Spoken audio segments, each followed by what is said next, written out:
안녕하세요. 이공계 기초교양 물리학 실험의 멘토 양조기입니다. 이번 실험에서는 자기장에서 원운동하는 전자의 운동 반지름을 이용해서 비전하량을 결정해보는 실험에 대해서 살펴보도록 할게요. 이 실험의 이론 부분은 우리 양조교 채널의 비전하량 측정 동영상을 시청해보시기 바랍니다. 원리는 같지만 개량된 실험 장치로 얻은 데이터로 비전하량을 결정하는 내용을 살펴보도록 할게요. 이 장치는 주 세계과학의 전자의 비전하 측정 실험 장치입니다. 기존 모델의 개량형으로 올인원으로 장치가 내장되어 더 간편하게 실험을 수행할 수 있습니다. 이 장치는 크게 세 부분으로 나눠볼 수 있는데요. 전자총이 내장된 진공 플라스크, 균일한 자기장을 만들기 위한 헬륨물질 코일, 그리고 코일과 전자총에 공급되는 전압과 전류를 컨트롤하는 전원 공급기 조정 및 표시부입니다. 진공 플라스크 안에는 전자비임 인출 지점으로부터 얇고 긴 금속판에 1cm 간격으로 심어진 지시침이 있는데요. 맨 위에 지시침까지의 거리가 9cm입니다. 따라서 전자빔의 직경을 최대 9cm까지 측정할 수 있는 것이죠. 실험을 할 때는 지시침에 전자빔의 궤적이 걸치게끔 해서 1cm 간격으로 느리거나 줄여가면서 측정하면 됩니다. 헬륨홀츠 코일은 앞뒤로 2개의 코일로 구성되어 있는데요. 반지름 라지 R = 15cm, 코일 사이의 간격도 15cm입니다. 각각 130회 감겨 있으므로 코일 중심에서의 자기장은 이와 같은 식의 코일 간격의 중심인 위치 x = 7.5cm를 대입해서 결정할 수 있습니다. 물론 식에 대입할 때는 센티미터를 미터로 환산해서 대입해야 하는 것이죠. 전원 공급기 조정 및 표시부에는 여러 개의 볼륨 다이얼과 스위치가 장착되어 있는데요.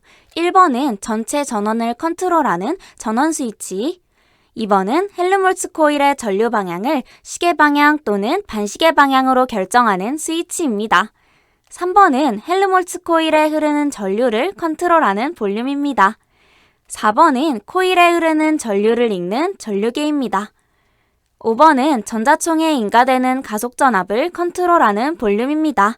이 가속전압의 크기는 6번의 전압계를 통해 알아낼 수 있습니다. 7번은 전자총 앞에 달려있는 전자편향판에 인가되는 전압을 조정하는 볼륨입니다. 전자총에서 나오는 전자빔이 수평이 아닐 때 이를 이용해서 전자빔을 직선으로 만들 수 있는데요.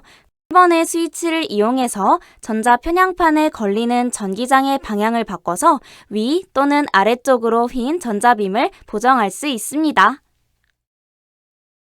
계기판이 조금 복잡해 보이기는 한데요. 처음에 세팅만 완료되면 단지 5번 볼륨과 3번 볼륨만 이용해서 전자빔의 에너지와 자기장의 크기만 조절하면 되니까 실험 자체는 그렇게 어렵지 않아요. 그럼 실험 장치의 구성을 보도록 할까요? 실험 장치입니다. 모든 기능을 올인원으로 넣었기 때문에 본체 하나만 있는 아주 심플한 구성이네요. 그럼 이제 실험을 시작해 볼까요? 우선 모든 볼륨 다이얼을 반시계 방향으로 완전히 돌려서 0에 위치시킵니다. 그리고 오른쪽 끝에 있는 전원 스위치를 켭니다. 그럼 이제 전자총의 필라멘트가 가열이 시작되는데요. 왼쪽에서 두 번째 볼륨 다이얼을 이용해서 전자총의 가속 전압을 150V에 맞춥니다. 조금 지나면 가열된 필라멘트에서 나오는 열전자가 가속되어 플라스크 내부의 헬륨 기체와 충돌하면서 빛을 내기 때문에 왼쪽으로 곧게 뻗는 전자빔을 관찰할 수 있습니다. 이제 오른쪽 끝에 볼륨 다이얼을 이용해서 헬륨홀츠 코일에 전류를 흘려줍니다. 자기장이 발생하면서 전자빔의 궤적이 원을 그리게 될 텐데요. 가운데 세워진 금속판의 맨 끝, 즉 전자총으로부터 9cm 지점의 지시침의 원을 지나가게 한 후 이때 코일에 흘려주는 전류를 읽습니다. 그리고 전류를 증가시키면서 지시침을 한 칸씩 밑으로 지나가게끔 빔을 조절하면서 전류를 읽습니다. 코일 전류는 2.5A가 넘지 않도록 주의해주세요. 그럼 전압과 전류를 0으로 만든 후 다시 가속 전압을 증가시켜 200V에 맞춥니다. 그리고 전류를 증가시키면서 같은 요령으로 지시침의 원이 걸치게끔 하면서 2.5A까지 측정하는 것이죠. 보호 회로가 내장되어 있으므로 코일 전류가 더 이상 증가하지 않으면 그 지점에서 실험을 중지하면 됩니다. 다시 가속전압 볼륨을 반시계 방향으로 돌려 0으로 만들고 250V로 가속전압을 증가시킨 후 같은 요령으로 실험을 반복하면 됩니다. 또 300V에서도 실험을 반복하면 됩니다. 실험 자체는 매우 간단하네요. 추가로 수행하는 실험은 데이터를 얻고자 하는 것이 아니라 전자빔의 방향과 자기장의 방향이 직각이 아닐 때 어떤 현상이 일어나는지만 확인하는 것인데요. 이와 같이 전자빔이 깔끔한 원을 그리고 있을 때 플라스크 아래의 꼭지를 잡아서 플라스크를 일정 각도 비틀리게끔 돌리면 빔이 나선을 그리는 것을 관찰할 수 있습니다. 즉, 전자빔의 방향이 틀어지는 것이죠. 전자빔이 자기장에 대해 수직으로 입사하는 경우 깔끔한 원을 그리게 되지만 이와 같이 비스듬히 입사하는 경우 자기장에 대한 수직 속도 성분은 직각 방향으로 힘을 받아 원궤도를 그리는 구심력에 기여하지만 자기장에 대한 수평 속도 성분은 힘을 받지 않으므로 등속 직선 운동을 하게 되는 것이죠. 그러므로 원을 그리면서 자기장에 평행하게 운동하게 되므로 나선을 그리게 됩니다. 그 관찰 결과를 기술하면 되겠네요.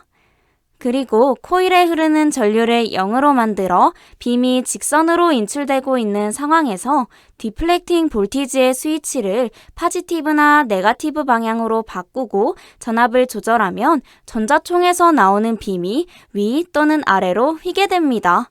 즉, 전기장에 수직으로 운동하는 전자는 전기력을 받아 궤적이 휘게 되는 것이죠.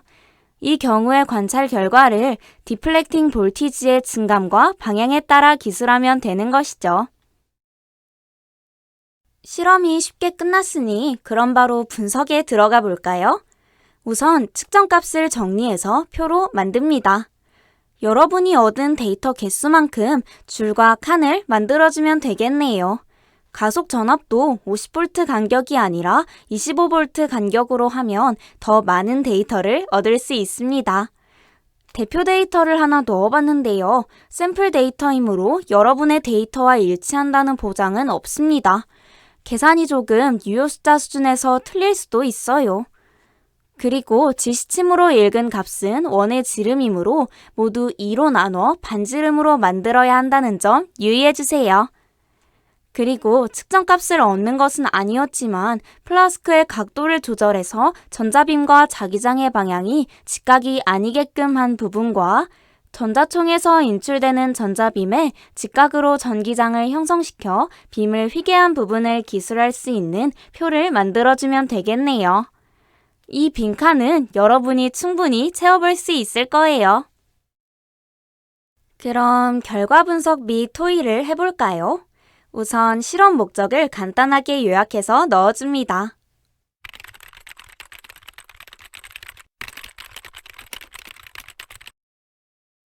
그리고 대표 데이터 하나를 뽑아서 E by M을 계산한 과정을 넣어줍니다. 항상 강조하지만 여러분이 올바르게 계산해서 결과를 얻었는지를 교강사에게 어필할 대표 계산 과정 하나는 반드시 넣어줘야 한다고 했죠?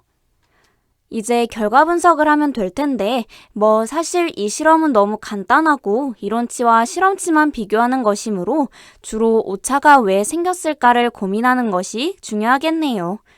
역시 전자빔 궤적의 반지름을 정확하게 측정하지 못하면 오차가 커질 것이고 자기장을 이용하는 실험이니만큼 지구 자기장의 영향도 고려해 볼 수 있겠죠?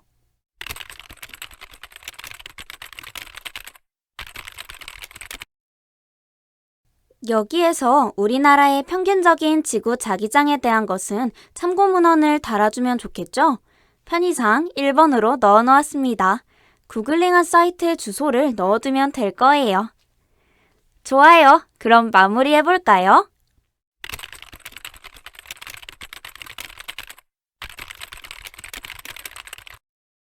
실험 자체가 간단하니까 분석을 길게 쓰는 것도 쉽지는 않네요. 그리고 학교마다 커리큘럼이 달라서 일반화할 수는 없지만 만약 상대성 이론을 배운 적이 있다면 가속전압에 의한 전자의 상대론적 질량이 실험 결과에 영향을 끼쳤는지도 분석해서 넣으면 좋을 거예요. 물론 영향은 없습니다만 여기까지 한번 고민해봤다는 것을 교강사에게 어필할 수 있겠죠? 늘 강조하지만 기본적으로 결과 레포트에 들어가야 하는 부분들만 짚어준 거예요. 좀 더 깊은 해석과 물리적인 의미를 유추하는 것은 여러분의 몫이죠. 실험의 목적과 이의를 곰곰이 생각해보고 또 구글링을 통해서 아이디어를 얻으면 더 풍성한 분석 내용의 결과 레포트를 작성할 수 있을 것입니다. 그럼 여러분 모두 수고하셨습니다. 안녕!